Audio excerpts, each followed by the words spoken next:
చరిత్రలో ఈరోజు ఏం జరిగిందంటే 26/5/2025 894 రష్యా జార్గా రెండవ జాన్ నికోలస్ నియమించబడ్డాడు.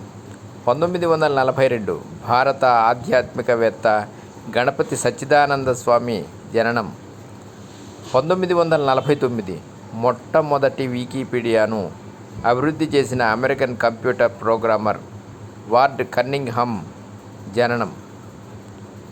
1945 భారత రాజకీయవేత్త విలాస్రావ్ దేశ్ముఖ్ జననం. మరణం 2012. 1956 తెలుగు భాషాభిమాని మండలి బుద్ధప్రసాద్ జననం. 1969 చంద్రునిపైకి పంపిన వ్యోమనౌక అపోలో 10 తన 8 రోజుల యాత్ర అనంతరం భూమిని చేరింది. 1972 అమెరికా, సోవియట్ యూనియన్లు క్షిపణి వ్యతిరేక ఒప్పందంపై సంతకాలు చేశాయి.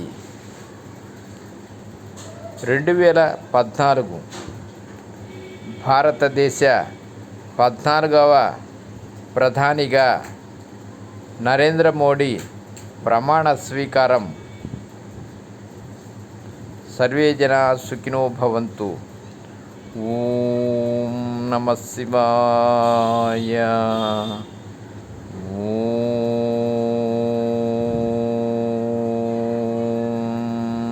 నమః శివాయ.